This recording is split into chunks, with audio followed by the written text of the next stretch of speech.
Good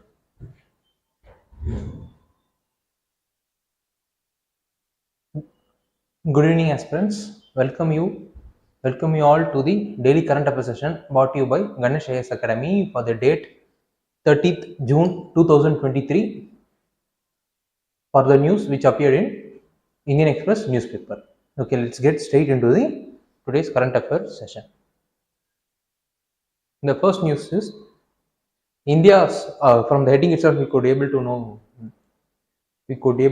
that what the news is going to talk about. India's 67th on Energy Transition Index, according to the report released by the World Economic Forum. So let's get into the first we will get into the content of the news. Then dig deeper into the news so that you could able to understand what are all the other conceptual part which is present in the news. Finally, let's find out what are all the other areas, peripheral areas which we needed to learn so that we could able to have some holistic understanding about the news. This is the template which will be following for every news which we are going to discuss. First,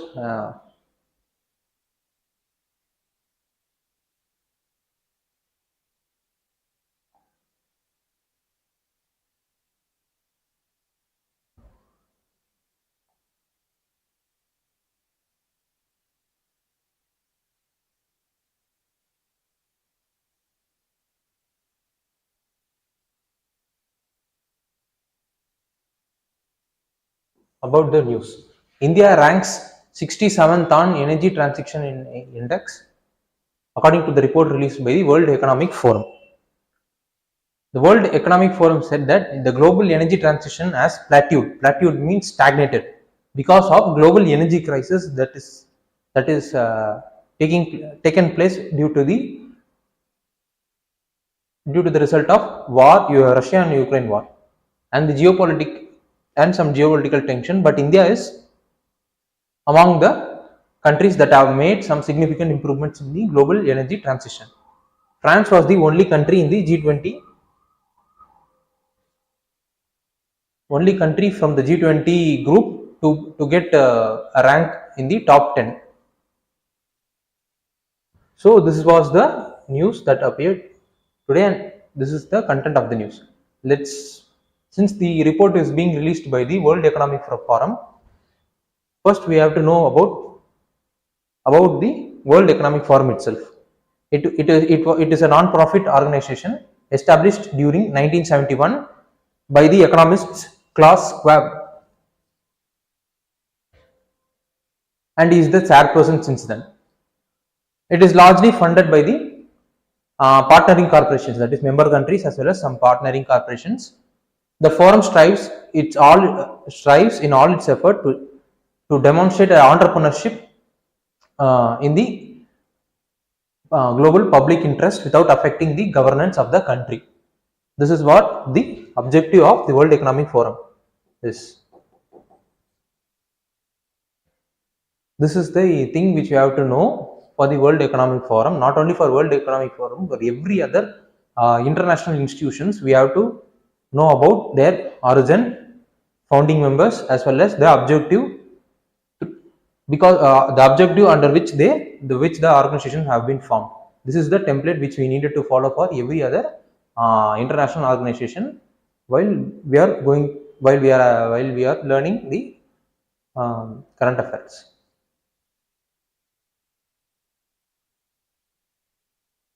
So, since the news is related to energy transition that is happening around the world, now let's have some idea about what is the current energy mix of India.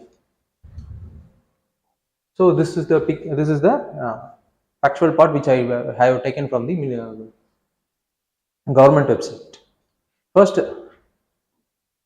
in the fossil fuel usage, coal occupies the chunk, that is nearly 50% of the energy mix, and lignite uses 1.6%, gas uses 6%, diesel uses 0.1% of the energy mix. Totally, the fossil fuel energy mix in India's overall energy mix is Overall energy mix is 56.8. Likewise, for the non-fossil fuels, the hydro, wind, solar, biomass, waste to energy, small hydro, as well as nuclear are all the important components that are present in the non-fossil fuel. In that, we could able to see that solar component has the highest percentage, followed by the hydro and wind. Combined weightage of all this non-fossil fuel, we could able to see that the non-fossil fuel occupies 45% of the total energy mix of India. So we could, from this factual element, we could able to conclude that the fossil fuel usage in India is higher than the non-fossil fuel usage in India. That is, it is 56.8, that is nearly 57%, and it is 43%. So fossil fuel usage is greater than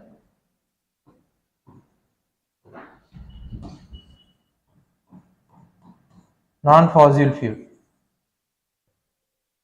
usage in India.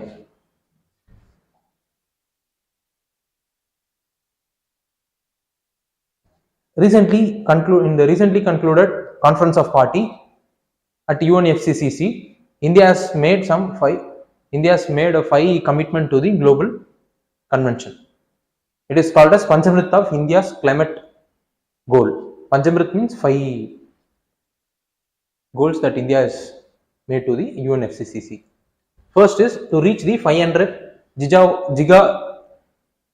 gigawatt of non-fossil fuel energy capacity by 2030. Second is 50% of its energy requirement from the 50% of India's energy requirement will be coming from renewable energy by 2030. Reduction in the total projected carbon emission by 1 billion tons from now to 2030. Reduction in the carbon intensity of economy, that is carbon intensity of the economy by 45% by 2030 over 2005 levels. And the final commitment is achieving the target of net zero emission by 2070. This is the commitment made by India and the global organization. Net zero. So what is the net zero emission which the India has committed to the global organization is, whenever a particular country is emitting a net zero emission does not mean there will be no more carbon emission in the world. It means there will be carbon emission, but the amount of the carbon emission which is released will again be absorbed by the greener or some other natural element which is present in the earth. So the net balance will be zero. The amount of carbon produced will be equal to the same amount of the carbon is absorbed back into the earth. So it is called net zero. So what principle does India follows in the climate change? India follows principle of equity and common but differentiated responsibility. That is, everyone need to work on achieving the net zero emissions, but India follows the principle of equity. That is, each country need to take responsible for their historical emissions. For example, most of the developed countries are right now considered as developed because of the lead they given during the industrial revolution period, as a result of which the more number of carbon dioxide has been emitted by the Western countries during those industrial revolutions. So since they are the most important and largest contributors for the carbon dioxide in the world, they need to share the huge responsibility compared to the other non-developing as well as underdeveloped countries. So this is what the principle of equity and common but differentiated responsibility means. Second is, all countries must be within their fair share, that is within their fair share of the global carbon budget. Global carbon budget means the total amount of the carbon that could be released by the overall Earth. In that, every country within must be within their fair share. So most of the developed countries have already historically emitted more number of carbon dioxide compared to the other countries. So they could, so they now they have to be, now they have to emit less number of carbon dioxide compared to the other developing as well as underdeveloped countries. These underdeveloped developing as well as underdeveloped country could emit can emit more number of carbon dioxide compared to the western countries because of the because they are in the path of development. Development takes some production kind of activities which in turn will lead to carbon dioxide emissions. So fair share means that is this fair share principle of equity and common but differentiated responsibilities. Uh, they all have common basic is that every countries need to hold the responsible. Every country, those who are responsible for the climate change that is taking place because of the emission of the carbon dioxide, they need to be take responsibility according to those emissions which they emitted during the industrial revolution period and since the industrial revolution period. So mission life, which was announced by Prime Minister of India during the conference of party at United Nations framework for climate change convention. It is a global mass movement initiated by India to nudge the individual as well as community action to promote and preserve the environment. That is the each individual as well as the community as a whole need to change their behavior, which will be in accordance with which will be in tune with the sustainable living of the earth. So what the mission life is wants aims is to integrate humans as well as environment rather than seeing human activities isolated from the environment. MOEFCC, that is Ministry of Environment, Forest and Climate Change, is the implementing agent for mission life. These are some factual part of the energy transition that is happening in India.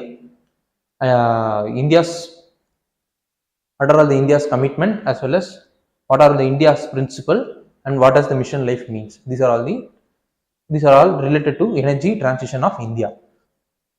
So what does we needed to study further? We need to study first is FAME scheme, which is being implemented by Ministry of Heavy Industries to give subsidies to the people so that they could able to adapt to e-vehicles. E-vehicle means electric vehicles. Before that, we need to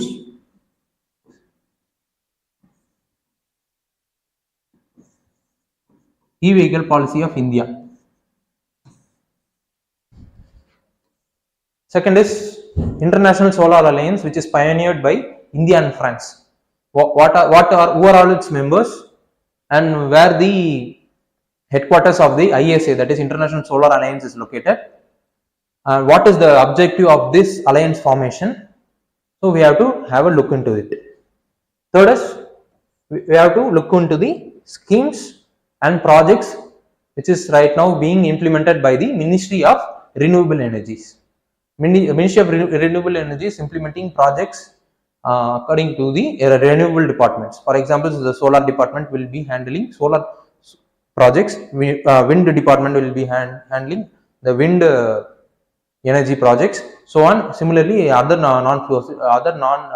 renewable energy projects will be handled by each division which comes under the Ministry of New and Renewable Energy. About One Sun, One Grid, One World program, which is again being initiated by Government of India at Conference of Party in UNFCCC. What are the other schemes of Ministry of Environment? First, we have to see what are the schemes of Ministry of New and Renewable Energy. Then we have to see what are the schemes of Ministry of Environment related to energy. And the schemes which is being implemented by Ministry of Power for the energy transition are PM Kusum scheme, Ujjwal Discom scheme and PM Ujjwala Yojana. And another important scheme is integrated power development scheme, which is also being implemented by the Ministry of Power. So all the ministries are putting their effort to transform India from the one of the major user of fossil fuel to the user of non-fossil fuels.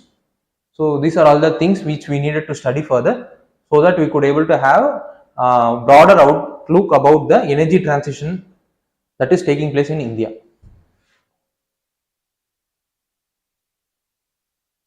World Bank approves $700 million aid for Sri Lanka, biggest since IMF deals. The reason why they have provided is Sri Lanka should use those $700 million for the budgetary as well as the welfare aid in the Sri Lanka. As we all know, Sri Lanka is undergoing some worst economic crisis which they haven't seen historically. So more number of people have been affected, as a result of which the more IMF and then World Bank is now rescuing Sri Lanka economically. As a part of it, they provided $700 million for the Sri Lanka's budgetary as well as welfare support. Sri Lanka is in negotiation with foreign creditors to take 30% haircut in the sovereign bonds, as well as also similar concession. They wanted other foreign creditors to show similar concession in the other dollar denominated bonds other than the sovereign bonds. So right now they are in the formation of they are forming domestic debt restructuring policy, so that they could able to easily negotiate with the foreign creditors. Right now it is under dialogue and consideration. We will look whether we will see whether these dialogues and negotiation will lead to fruitful outcome. So since the news is related to World Bank, we have to know about what does the World Bank mean. It was established in 1944. The World Bank Group is being headquartered in Washington DC. It is being created under the Bretton Woods Conference 1944.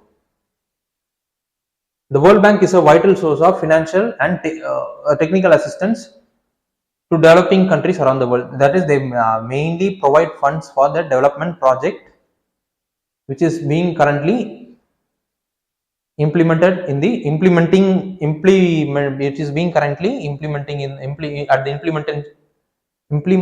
stage in the developing as well as the underdeveloped countries.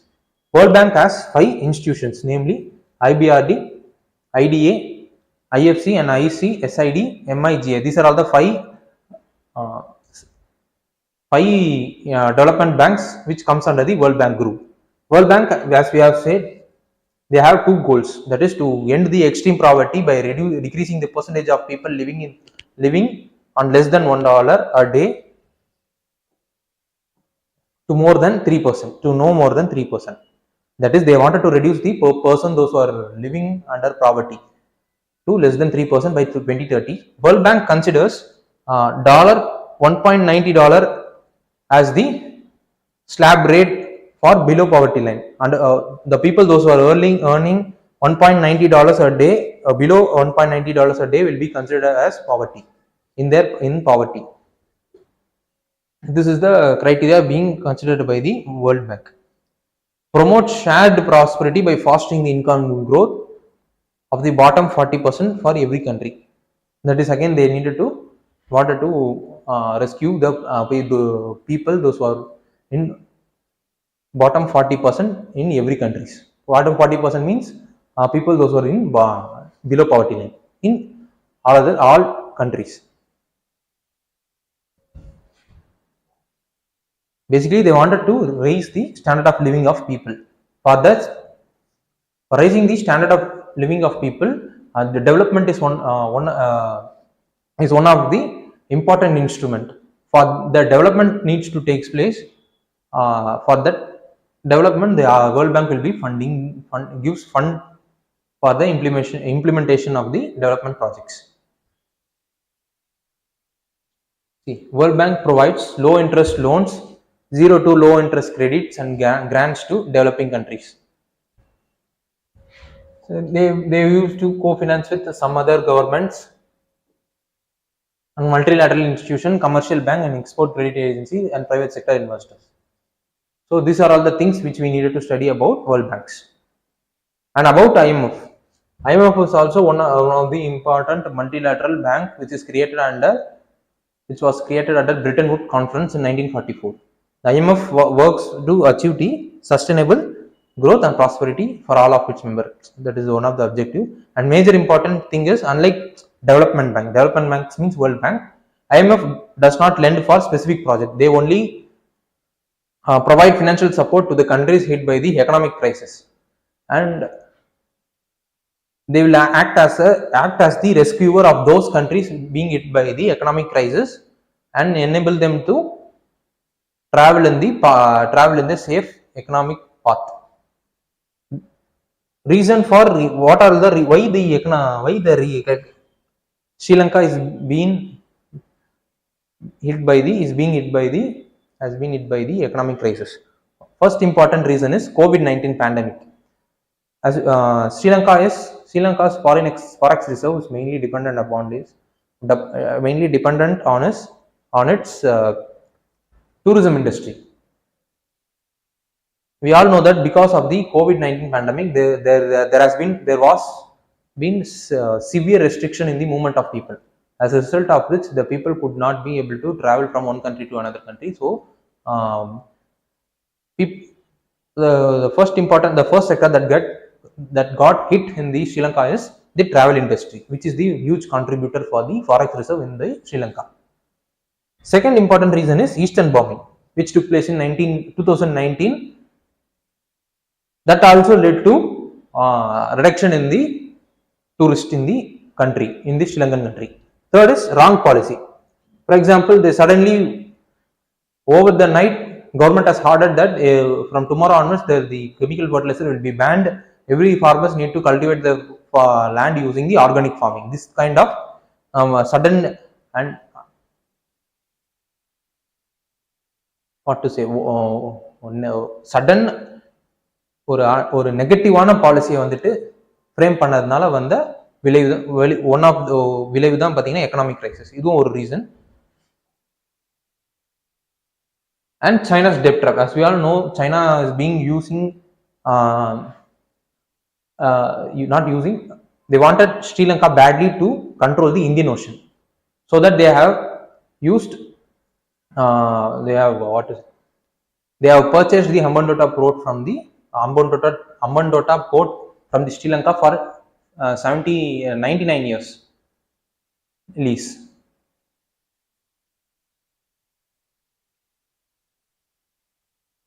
And also, since Sri Lanka is being member of the OBOR project, China has heavily given loans to the Sri Lanka. So Sri Lanka now falls into the debt trap. And political instability which took place in the Sri Lanka. These are all the reason why Sri Lanka has fell into economic crisis. Which what we needed to study further about other multilateral banks, and what are all the rewards being released by the multilateral organization. Criteria for credit facility given by the multilateral banks. Since the news is related to the economic crisis of Sri Lanka, we have to know about what is the economic cycle, the conceptual part of the economic recession that is taking place in Sri Lanka. Another important thing what we needed to know is forex reserve in India. What is forex reserve means? What is the status of forex reserve in India?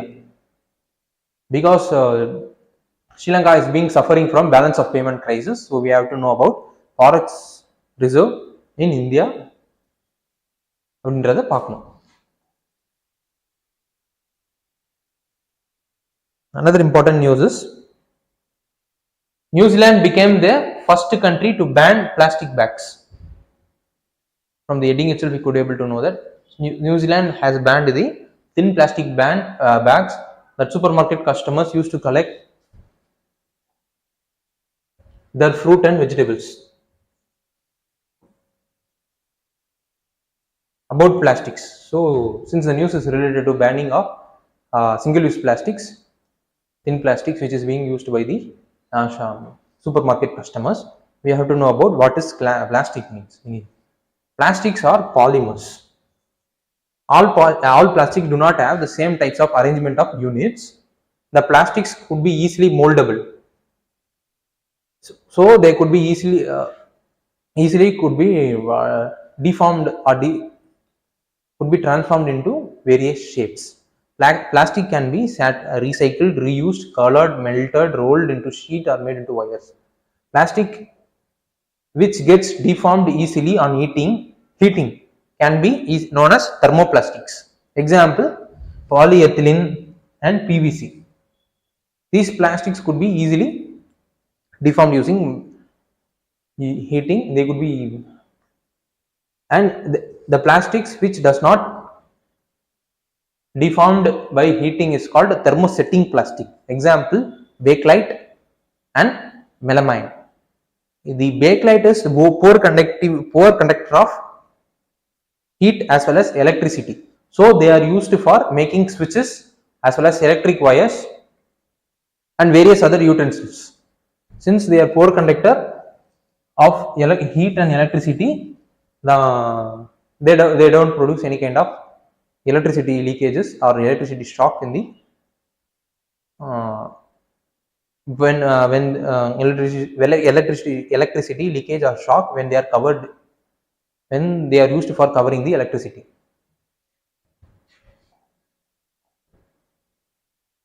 Melamine is a versatile material. It resists fire and can tolerate better heat than other plastics. They are heat tolerant. That is shortly we have to mention. And it could be used for making kitchenware floor tiles and fabrics, which also resist fire. 1 minute.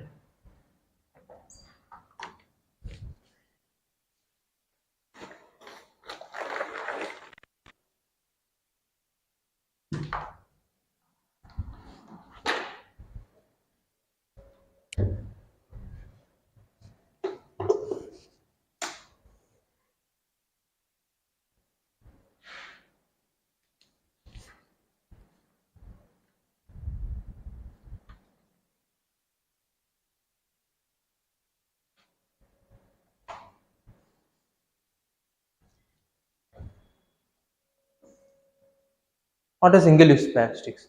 It refers to plastics and items that are used once and could be dismantled. Single-use plastics are among the occupies the highest share of plastics which is being manufactured and used, and it occupies nearly 1/3 of the all plastics which is produced globally. Most of the single-use plastics are being manufactured using the fossil fuel. So it is important to restrict the single-use plastics. So that is why every countries are taking stringent action against these single-use plastics. Another physical properties of this plastic is they are poor conductor, they are non-reactive, and also they are durable. That is the reason why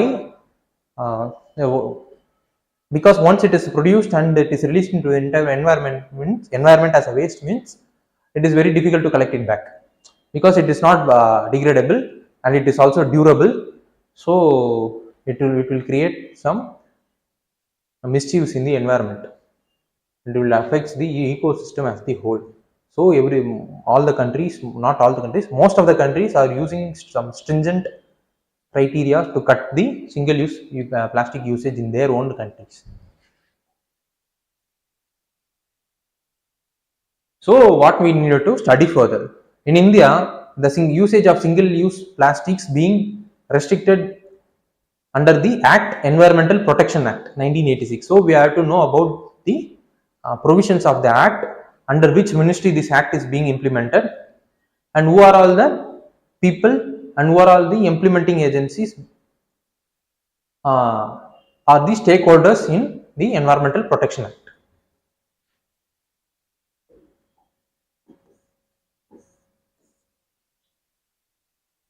About Central Pollution Control Board, it is the monitor as well as State Pollution Control Board.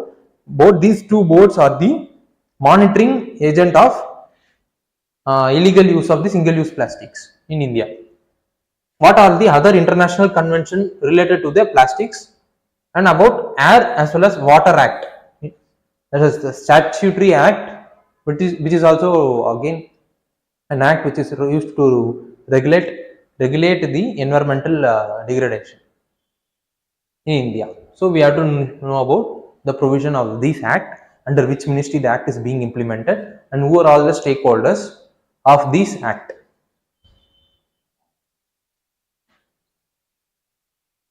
India and the chip war. The news is the content of the news. What they have given is how the tussle between the US and China enabled the strengthening of relationship between US and India in technological sector, particularly in semiconductor sector. So about the news. During COVID, as we all know, US was exposed. US got exposed because of its dependence on the Asian region for its supply chain of semiconductors. US predominantly dependent on Taiwan, one of the largest producer of semiconductor chips around now in the world. As a result, because of the dependence as well as COVID related restriction, then tussle between the US and China in defense as well as trade related activities, and also Taiwan Strait problem, which caused some defense security problems between the security threat like situation between the US and China. These are all the things which what is it acted as some ஒரு ஒரு பெரிய fault இவங்க ரெண்டு பேருக்கு நடுவில் வர்றதுக்கு ஒரு காரணமா இருந்தது இந்த நிகழ்வுகள் எல்லாம். So so so US got alarmed, so they wanted to shift the dependence of the supply chain from the Asia. So what they made is they passed Chips and Science Act, which provided 280 billion in funding for the domestic research as well as manufacturing of the semiconductor in the US itself. And again, since they wanted to diversify the supply chain from the China and Taiwan, particularly Taiwan, they formed alliance with the US, alliance with India. They formed ICET initiative, under which different activity related to the development of semiconductor would take place. And also they are using the Quad platform to achieve their objective of manufacturing the semiconductor in the US, or to reduce the dependence of semiconductors from Taiwan as well as Asia as the whole. And another important this is the another one important fact. India faces problems for the what are all the problems being faced by the India in the manufacturing of semiconductor chips is making of semiconductor chips requires uninterrupted 24/7 power supply as well as water supply, which is not the case in India. There is severe interruption of power as well as water will takes place at every part of the country. Second is the lack of skilled manpower. This manufacturing or assembling of semiconductor chips requires specialized manpower. It is not similar to the assembly of cell phones, industry. Third is absence of ancillary industries. For example, electronic manufacturers as well as manufacturing industry present in India will create market for chips, which is not present, which is not the case in India because of the absence of ancillary, that is absence of electronic manufacture. So these are all the lacuna that India is now facing to promote the semiconductor chips, to promote or manufacture the semiconductor chips in India. What China did in response to the US, China has made in China 2025 policy, which prioritized the self-sufficiency in semiconductor manufacturing in their own country. But it was affected because of the export restrictions being used by the US, as well as and also US is lobbying other Western European countries like Netherlands, as well as and other Asian countries like Taiwan, Japan, South Korea, to stop export the semiconductor chips to the China.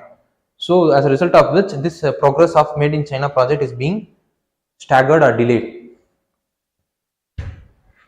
So these things led to the tussle, as well, and also the related uh, identification of problem of US by the US with the Asian country for the supply chain, made them to diversify their supply chain, so that the, as a result of which, India US technological partnership, which was concluded in the recent bilateral summit, got strengthened.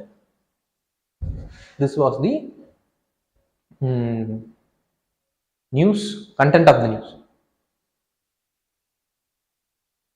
So what does, since the news is related to semiconductor, we have to know about what does the semiconductor mean. It is the material product composed of silicon, which conducts electricity more than an insulator such as glass, but less than pure conductors such as copper or aluminum. Semiconductor, as we all know, why the demand for semiconductor now is now increasing is because of increased advancement in the technology sector that is taking place around the world. For making to in order to capture the technological opportunities that is available in the world, first we need to create manufacture or create the device for the technology. For this creation of device for the technology, the semiconductor chips are more important. So news, we have to know about what does ICET initiative means. It is the initiative being launched by India and US. Under this initiative, the government, entrepreneurs and industries will co-produce in sectors like defense, aerospace, cybersecurity, artificial intelligence, and advanced computing. Co-produce as well as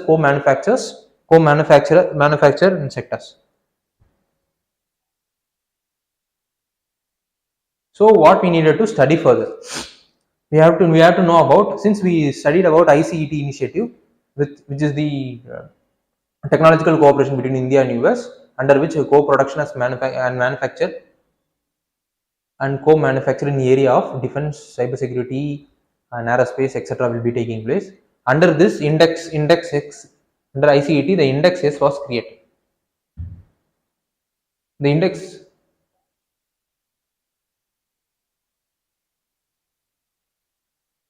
X is one of is a defense cooperation between the India and US under ICET initiative. Under this, both of them will co-produce as well as co-manufacture the defense equipments. What is the Chip 4 alliance of US? Who are all the members? What is the objective for the formation of the alliance? And what are the future development that is going to take place in the Chip 4 alliances? Since we have learnt about we have seen in the content of the news related to Quad, we have to know about the Quad also. What is Quad? What are the member of Quad? What is the objective of Quad? What relevance that does the Quad holds for India and India's interest on being the member of the Quad grouping? These are all the things we have to know while studying the news related to the India-US chip relation.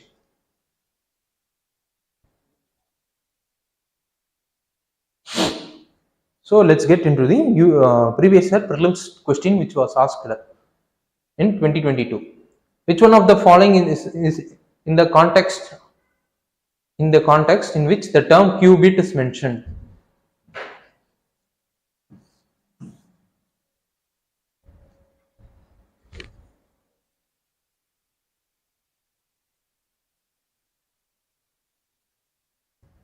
The answer is related to cloud computing. Qubit.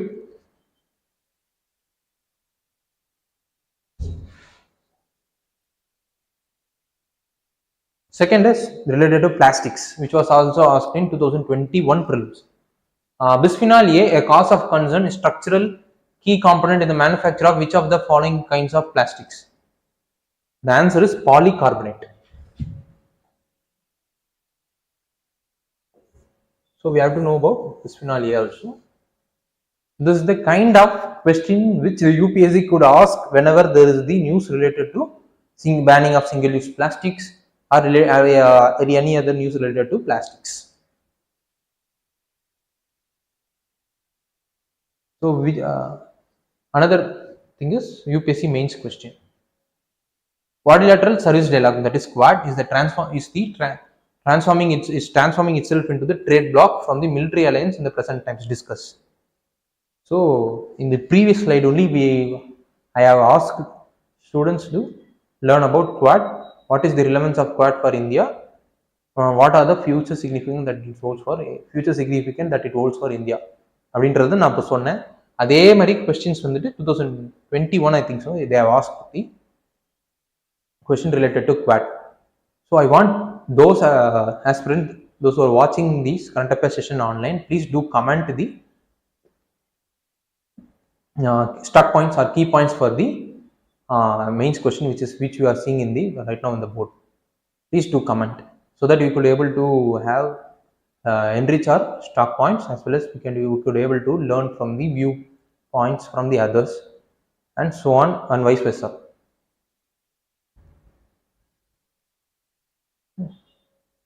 So thank you. I want